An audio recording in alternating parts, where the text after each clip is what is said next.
I was doing something because I was told to do something, and I was lying. They stole my identity along with everything else. I was like 4. My life has changed. He never spoke to me in all that time, but continued to visit my room.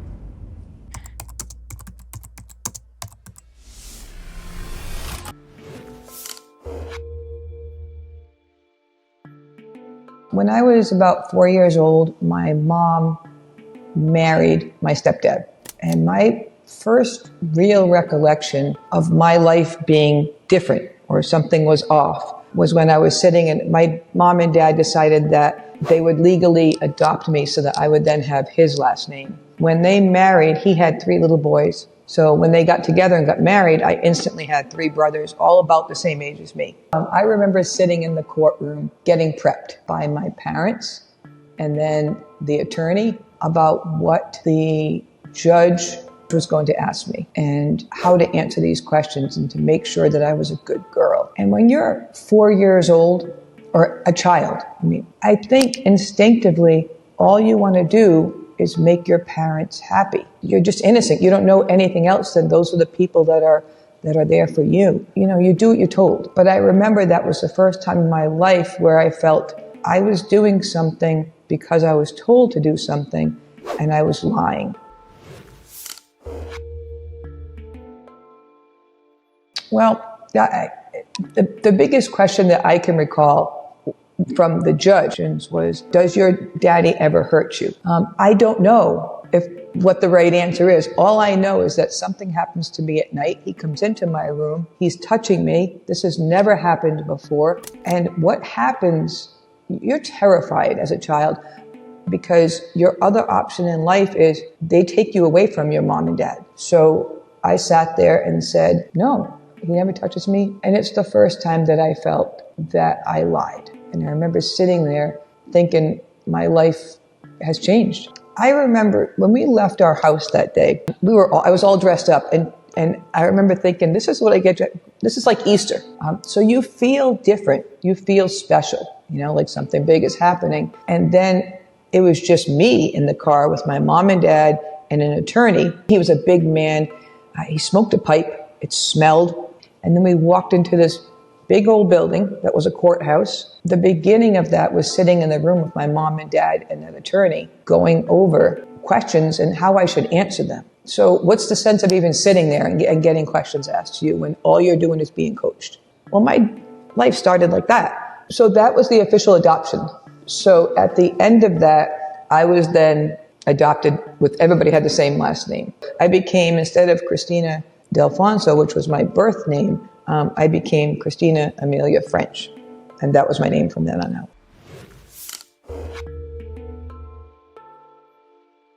They stole my identity along with everything else. And to him, that was a score. I look back now and I'm like, God, he knew all of these weird little things as you grow older and you get smarter and more aware of things, end up in a pile of how much you can dislike a person and it makes you angry. When they got married and we all lived together. So my dad had 3 little boys and we moved in with him. So it was his home that we moved into. So I have a little twin bed and I'm in this room off the kitchen at night. And the first time that he came into my room, I was sleeping. But I remember waking up and not knowing what it was. Didn't know it was him either. I thought it was a monster. And my first instinct was keep covered, keep your eyes closed, and it'll go away. Because you just hope monsters go away. He never said anything to me. He didn't wake me up. He didn't speak to me. It was really confusing because you don't know if it's a monster. And I would get up the next morning and everybody was normal. It didn't happen. So it didn't take me long not to like him. And it didn't take me long to realize that my mom did. I have these vague, memories of her crying. And my brothers, the 3 boys, my older brother was not a good person. He did a lot of mean things and he created a lot of trouble in the family. And I thought, geez, I don't want to be the person that's making my mom and dad fight. They already have enough going on. The abuse happened and continued until I left the house at 18 years old. So my life continued, and that was never spoken of. He never spoke to me in all that time, but continued to visit my room. And I continued to shut up. And I think what happens is, I look back now and I'm like, why would I do that? But if you start at 4 years old and that becomes a normal thing in your life and you learn to disassociate what's happening, it just doesn't happen. The most important thing to me is when you get into school and you realize that all of these people are happy and having fun, all you want to be is normal. And then the fear of being taken away is greater because you become more aware of what being taken away means. And the security that I did have and that I liked was at school. My friends, my teachers, that was the life that I was happy and comfortable in. And then I would go home for a little while, be that person that they all wanted me to be, so that I could wake up the next morning and be with the people I want to be with, which is the exact opposite of what most people live. But what happened was, and I told you my older brother's not a good guy, but he was my father's pride and joy. Just perpetual, just a bad person. But I was in junior high. We lived in Arizona at the time. And I remember waking up one night and I was hearing voices. I thought, well, this is weird and different. And I was probably 12 years old, 13 years old. And I thought, why do I hear voices? What's going on? And it was his voice, but there was somebody else in the room, and it was my brother. And he brought my brother in. And I thought, oh, I'm not going to make it through this. I'm not going to survive this. But I got mad. It's a weird thing. You get angry and determined. You kind of say, you are not going to win. You're not. And it became this weird battle. Like, I am going to be stronger than you. I don't even know why it became that, and the both of you, not even close. I'm going to survive you. So I blacked out. I don't remember the rest of what happened that night, because the next scene that I remember of me was in the bathroom, just in the shower crying. But I had like these marks from holding my covers so tight. I had just like cuts in my hand from my own fingernails. I had bruises on my legs, don't even know how or why. And the next morning, you get up and everything in the family's normal. That was the peak of me going from, or the beginning of my change of, all right, I was this quiet kid, dealing with this, being normal, to, I'm going to stay quiet. I'm not going to say anything, but now I want revenge, which is a weird thing. And you're older. At 12 years old, I also have a menstrual cycle. Terrifying to me. So there's this constant battle. I didn't sleep, constant battle at night of deal with it, put up with it. Don't ever let anything that bad happen, because to me, that would be the worst thing. You're not normal anymore. Everybody knows what's happening. The world's most embarrassing thing. I never got that far though. I think I consider him a coward, a very, very weak person for doing what he did, but still like hiding it all. And then getting his son to hide it too. And that particular instance of the two of them didn't happen a lot. It was mostly, him. Just the same thing over and over. But I just became very determined to never let him win and break me. And what's worse is that you become smarter and aware of what relationships are like. And it occurs to you that your mom probably knows. She probably knows, because if this is happening this often, and she sees, like, you can't hide the animosity. Oh, I couldn't, not as much. Like, I tried, and I just hated him. And I wouldn't let him, like, during the day, if he wanted to hug you and be nice to you, no. And not only did I not let him hug me, to this day, I just don't like people hugging me. Don't touch me unless I want you to touch me. I grew to dislike her as much as I disliked him, because she was allowing that to happen. And I remember the first time when I was older, and I had moved out of the house, and I had a boyfriend, and we were living together. And I remember waking up in the middle of the night, and he had gotten up to go to the bathroom or do something. But maybe he had been gone a longer time than normal. And I woke up, and he was missing from the bed, and I got worried. And it wasn't then anything else, because that's your partner, and he's missing, and it seemed like a long time. So the first thing I want to do is get up and make sure he's okay. And I thought to myself, 14 years of my life, and my mom never wondered where he was. And I got mad, even madder at her, almost madder at her than him, for never protecting me. and choosing him over me. And I remember thinking, I just want to be an adult. I want to make my own choices, my own decisions. I didn't care what I was. I wanted to be an adult. High school is when you start to become a real adult in high school. You have boyfriends and things like that. My high school teachers, I'm still in contact with some of them today. I wouldn't have survived without them. I had a boyfriend in 10th grade, 11th grade that I had for maybe, a year or so. And I remember sitting in the car with him one night, and he asked me, he said, your father doesn't do anything to you, does he? And that was the first time somebody said something like that to me, my friends, and I freaked out because I was like, no one is ever going to know that happens. And I lied to him. I said, no, why? Why would you ever think that? He goes, I don't know. And that was the end of it, because no guy is going to get into that more if you say no either. It terrified me that anybody would ever know that happened at the time. 12 years of high school, I had been in 14 different schools. We never had friends long enough to have friends, I was by myself all the time. Even though I always had friends wherever we were, but then a year later, they're gone. We lived in Foster, Rhode Island, which is this little tiny town out in the middle of nowhere. But that's the longest we had ever lived anywhere. And that's my junior high school years. So I consider that, that's my home. That's the only place we ever lived more than long enough to have a home. So some of those kids, because of social media, we have the interaction today, which is awesome. But in my junior year of high school, and we were about to lose, our house is up for sale again. We had to sell the house because they weren't paying the mortgage.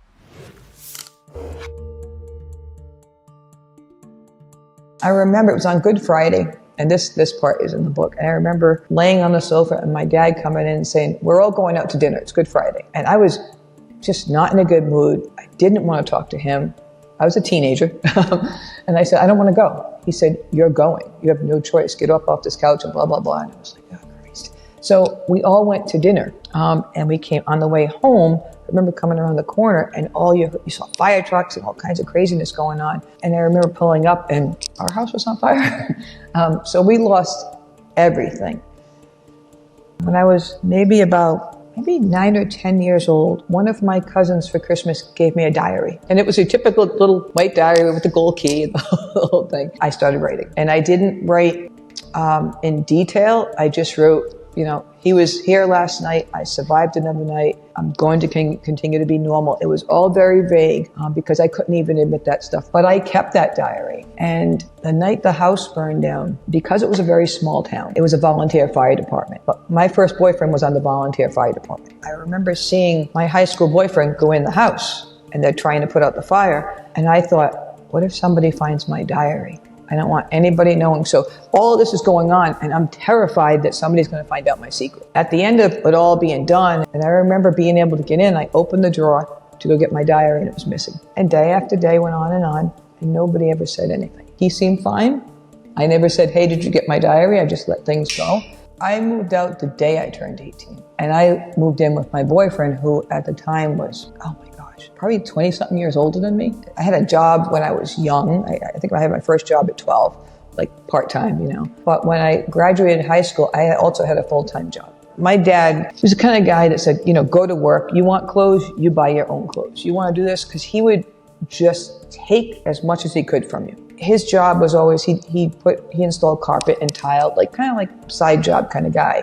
But always looking for, how can I make a quick buck without working that hard or even though he did work very hard actually, but how do I take a shortcut? How do we make $100, instead of $50? And I always said, don't be like that. Don't be like that. Don't be like that. And I became a very self-sufficient person. I'm a workaholic. I never smoked, didn't even drink until I was about 25. My fear was losing control. I could maintain this life and I can do it. As me, I was terrified that what happened if I came home.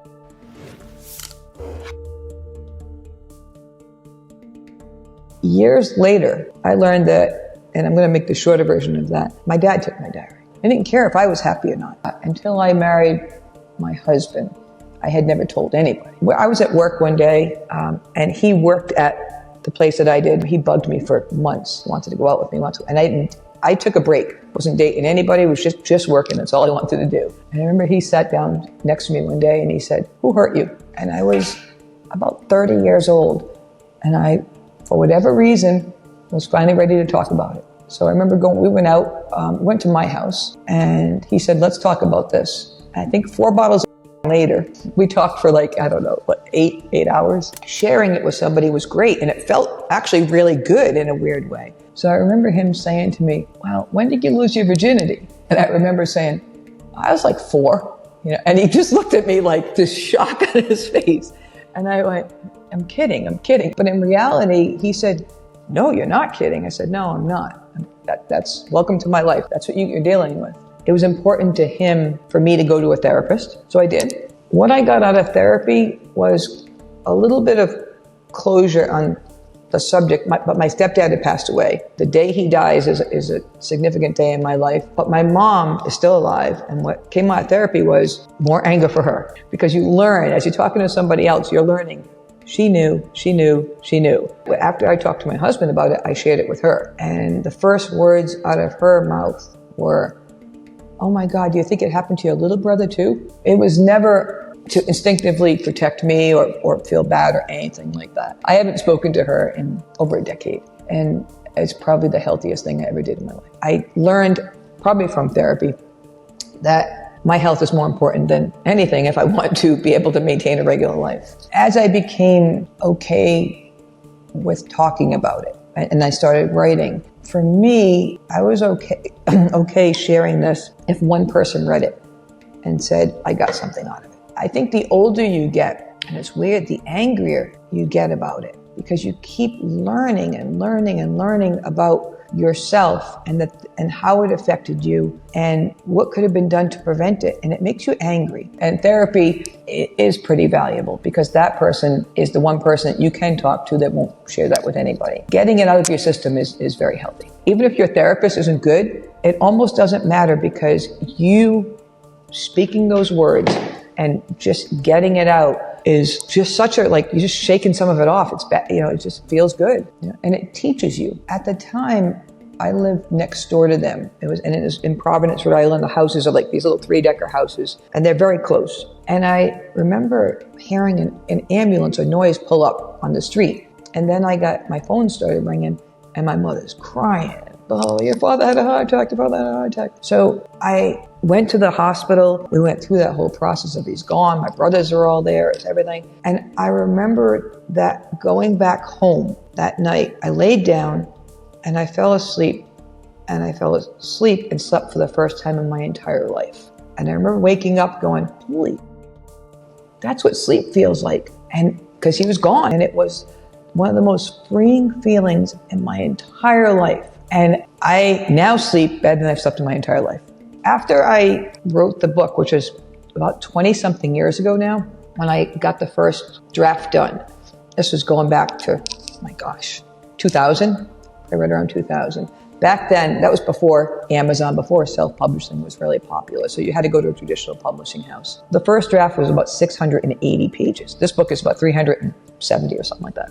So the first thing you have to do is have it edited, professionally edited. And we do not come from money. Patrick and myself, we don't come from any money at all. And my first quote on the book was about $5,000 to have it edited. I'm like, I can't do this. Everything we make is how we pay our bills, how we eat from day to day. So I thought, well, what if I can create a business where I can make some money, I can raise the $5,000 to have the book edited, and I'm not a workaholic, so I can kind of maintain both. So I stopped what I was doing. We lived in an old mill in a loft, and Patrick's sound company, all his equipment was stored in one of the rooms there. So I decided that I was going to build an indoor mini golf course, and me and my friend could run it, and I could raise the $5,000 to edit the book and still have a regular job and not have it consume all of my life. And I remember my husband saying, you want to do what? I said, I think I want to do mini golf indoors. We lived in New England. He's like, why would anybody go to that? You're outside most of the year.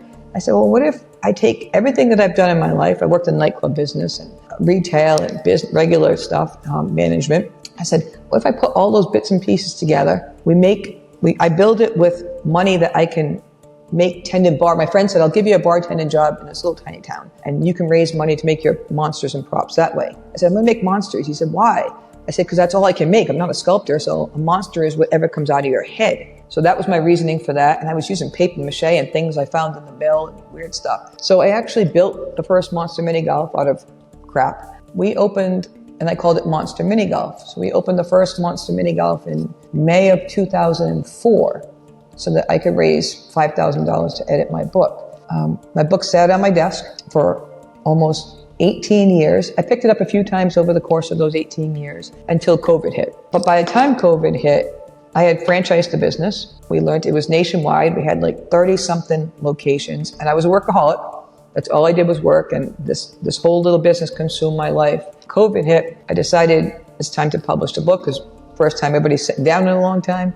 So I did that. I was now much older, almost 19 years into owning Monster Mini Golf. When we came out of COVID strong. We were good with our franchisees. Our business, for whatever reason, was very social distance friendly. Family entertainment people just were thriving, they wanted family entertainment. And we started getting approached by big companies that wanted to buy us. And I said, well, maybe it's time to retire. And we ended up selling our company to our top 4 franchisees. So they now own our company, and we consult with them. We sit in the back. So we retired last year, and I published my book in 2021. We still own a few locations here in Las Vegas. That's where my home is. We have some co-brands with Rock Group Kiss and Twilight Zone. That's a whole different part of my life now. We are financially comfortable, which was probably my only goal in life way back when, but now I learn to enjoy things. And you learn to build your support system with people around you that are positive influences. And that took me a very long time. And the negative ones you don't need in your life, even if you think they're supposed to be there, whether they're family or whatever, that takes a lot of strength to do. So the title of my book, which we've come full circle, is Every 9 Minutes. And I titled it Every 9 Minutes because literally every 9 minutes in the USA, there is a case of child abuse reported. And I say reported and use that as a very strong word because I think the majority of us never report it.